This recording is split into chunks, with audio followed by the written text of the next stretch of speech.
22 hours a day, or like what? How many I hours? was working, so 7 days a week, sleeping at the factory. I worked in the paint shop, general assembly, body shop. You ever worry about yourself imploding? Like it's just too much? Absolutely. No one should put this many hours into work. This is not good. And people should not work this hard. They should not do this. It's very painful. Painful in what sense? It hurts my brain and my heart. It hurts. This is not recommended for anyone. I just did it because if I didn't do it, then Tesla, good chance Tesla would die. I don't think you'd necessarily want to be me. It's very hard to turn it off all the time. It doesn't stop. When I was young, I didn't really know what I was going to do when I got older. I think when I was, 5 or 6 or something, I thought I was insane. Because it was clear that other people their mind wasn't exploding with ideas. It was just strange. It was like, I'm strange. Eventually I thought that the idea of inventing things would be really cool. The reason I thought that was because I read a quote from Arthur C. Clarke, which said that a sufficiently advanced technology is indistinguishable from magic. And that's really true. If you go back, say 300 years, the things that we take for granted today you'd be burned at the stake for. Being able to fly, that's crazy. Being able to see over long distances, being able to communicate. This is stuff that really would be considered magic in times past. If I can do some of those things, basically if I can advance technology, that's like magic, and that would be really cool. Were you a little naive when you thought I can easily build an electric car and a rocket? I didn't think it would be easy. Like I said, I thought they would probably fail. But creating a company is almost like having a child. So it's sort of like, how do you say your child should not have food? So once you have the company, you have to feed it and nurse it and take care of it, even if it ruins you. Yeah.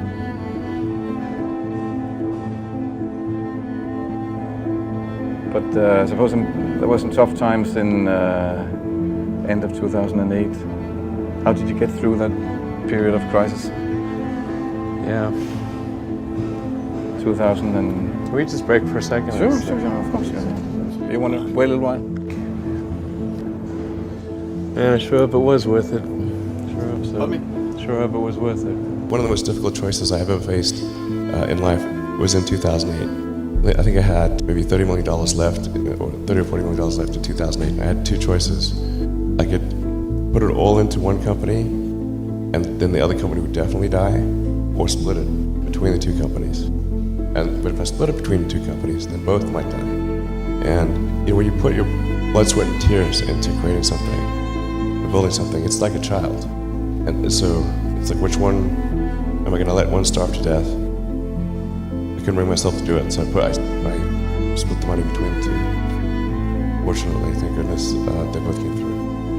With Tesla, we're trying to make things that people love. How many things can you buy that you really love, that really give you joy? So rare, so rare. I wish there were more things. That's what we're trying to do, just make things that somebody loves. Yes, doing something useful for other people that I like doing. Generally, starting a business, I'd say, number one is have a high pain threshold. That's it. There's a friend of mine who's got a good saying, which is that starting a company is like eating glass and staring into the abyss. That's generally what happens. Because when you first start a company, there's lots of optimism and things are great. And then, so happiness at first is high.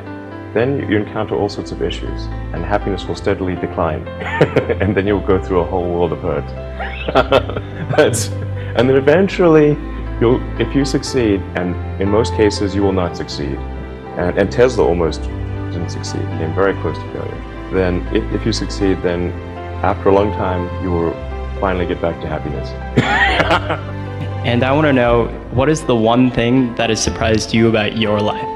Well, I'm surprised by the whole thing, honestly. I certainly didn't expect to be for any of these things to happen, honestly.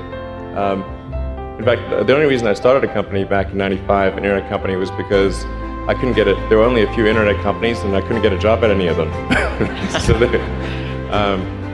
I tried to get a job at Netscape, and sent my resume in and tried hanging out in the lobby, but I was too shy to talk to anyone. And then I was like, okay, well, I guess I'll have to start a company because I can't get a job anywhere. Really liking what you do, whatever area that you get into. Given that, even if you're the best, there's always a chance of failure. So I think it's important that you really like whatever you're doing. If you don't like it, life is too short. If you like what you're doing, you think about it even when you're not working. It's something that your mind is drawn to. And if you don't like it, you just really can't make it work, I think. Well, you want to do, and particularly if you're starting a company, you need to work super hard. So what does super hard mean? When my brother and I were starting our first company, I didn't have any money. In fact, I had negative money. I had huge student debts. In fact, I couldn't afford a place to stay and an office. So instead of getting an apartment, we just rented a small office and we slept on the couch. And we showered at the YMCA.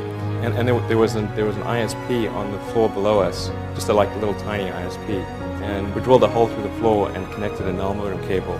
That gave us our internet connectivity for like $100 a month. And we're so hard up, we had just one computer. So the website was up during the day, and I was coding at night. 7 days a week, all the time. And I briefly had a girlfriend in that period, and in order to be with me, she had to sleep in the office. So work hard, every waking hour. That's the thing I would say, particularly if you're starting a company. It's very important to actively seek out and listen very carefully to negative feedback.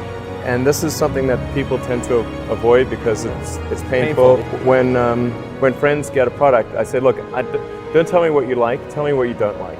Otherwise, your friend is not going to tell you what he doesn't like. Right. This kid's going to say, oh, I love this and that, and then leave out the this is the stuff I don't like list. And sometimes even your enemies give you good negative feedback.